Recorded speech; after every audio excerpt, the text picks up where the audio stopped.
Hello mga kanetizen, magandang araw sa inyo lahat. Narito na naman tayo sa panibagong chika at ito ang kultura. Ngayon, ang pag-uusapan naman natin sa episode na ito ay ang pinakasikat na sport sa buong mundo, which is basketball. So bago tayo magpatuloy, ipapakilala ko muna ang ating guest ngayong araw. Narito ang isa sa mga kilala kong simula't bata na naglalaro na ng basketball. So please welcome Mr. Roan Saralbo. Uy, maraming salamat sa pag-imbita sa akin ngayon. Ako naman at nakaka-excite ang ating pag-uusapan ngayon, Kim. Oo naman, kasi isa to sa mga paborito mong nilalaro, diba? So since mahilig kang mag-basketball, ano-ano ba yung mga balita ngayon sa larangan na yan? Bigyan mo naman ako ng idea. So, ganito na nga. Ayun, last UAP Season 86, nagwagi yung Lasal kontra UP. Champion sila. Promise, akala ko talaga nung simula, UP ang mag-champion. Kasi grabe ang dami nilang superstars. Pero ayun, hilog talaga ang bola. And then, natalo sila. Pansin ko lang, parang mas maraming nanonood sa UAAP kumpara sa NCAA. Same lang naman silang school yung nilalaban, diba? Ano ba sa tingin mo yung pagkakaiba nila at mas tampok yung UAAP kumpara sa NCAA? Ayan, gusto ko yung tanong na yan. Siguro magtatanong tayo kung ano yung masikat sa dalawang liga, ang isasagot ng karamihan ay UAAP. Itong UAAP kasi ay composed of big universities o mas kilala natin as Big Four. Siyempre, alam naman natin na under ng Big Four ay ang Lasal, Ateneo, USC, at syempre hindi mawawala ang UP. So, sa popularity pa lang ng school, may makikita na tayong clear advantage ng UAAP teams.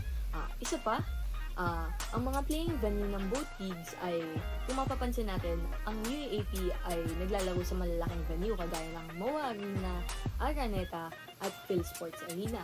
While on the other hand, ang NCAA teams ay naglalaro lamang sa kanilang respective gyms. Maliban na lang kung NCAA finals na naglalaro sila sa Araneta at MOA. Alam mo, personally, napapansin ko rin na parang showbiz vibe yung UAAP. Maraming sikat na players na galing UAAP na naging sikat tulad na lang nila Kiefer Ravena, Terdy Ravena, Kobe Paras, Richie Rivero, at CJ Cancino at marami pang iba. Pero aside doon, pasok din dito yung media coverage, malaking factor din yung, di ba? Oo, napakalaking factor din talaga ng media coverage sa mga games ng both leagues. Although may respective media outlets naman, both leagues, sa NCAA, cover yan ng GMA Sports. While sa UAAP naman, before kasi nasa ABS-CBN yan eh. Pero ngayon, I think nasa Signal at One Sports na sila. Isa rin sa mga advantage ng UAAP when it comes to media ay meron silang partnership with Signal TV na hawak nila ang UAAP Varsity Channel ngayon. While sa NCAA naman, GMA Sports lang ang makaka-cover ng games nila. Dami na natin napag-usapan about collegiate league.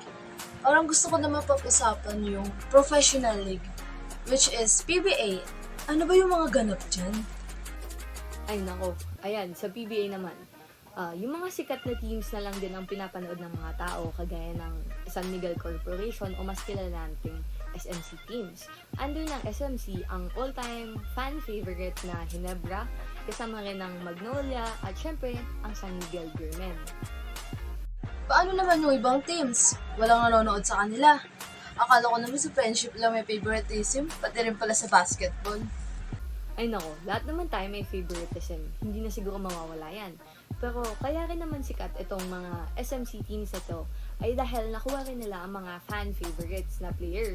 Kagaya na lang nila Junmar Fajardo ng San Miguel, Justin Brownlee ng Ginebra, at Paul D ng Magnolia. Since malaki nga ang San Miguel Corporations, di na nakakapagtaka na they can provide stability and resources na wala sa ibang teams. Ayun din ang kaibahan ng SMC team sa other PBA teams kasi di hamak na mas maraming backer ang SMC, mas madali silang makakuha ng financial support through other companies, kaya it allows them to scout and recruit top talents. They can also invest more in teams, facilities, and marketing.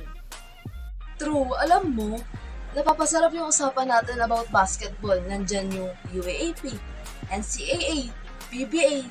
Parang gusto ko naman pag-usapan natin yung basketball sa kalye. Ano ba yung mga napapansin mo dun?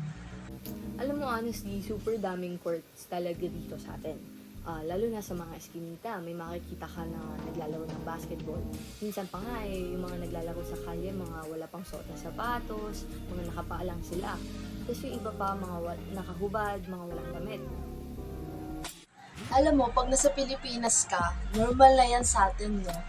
Feel ko nga, ayun yung nagiging lakas nila sa paglalaro ng basketball, yung mga nakapaalang sila. Minsan nga, kahit tirik yung araw, nandyan sila naglalaro. Grabe din talaga yung dedikasyon ng Pilipino pagdating sa sports. Sa bagay, totoo naman, grabe din talaga yung dedikasyon ng isang Pilipino, lalo na kung gusto niya yung ginagawa niya. True. Pero ayan, bago tayo magpaalam, meron kaming 3 questions na gusto namin ay sagutan nyo at pag-isipan nyo ng mabuti. So since ang dami na natin chika about basketball at talaga namang ang dami kong nalaman sa mga chika mo, ikakat ko na lang muna yung chikahan natin dito. Itutuloy natin to next week. Pero ngayon, pakinggan muna natin ang susunod na episode. See you guys! Thank you guys!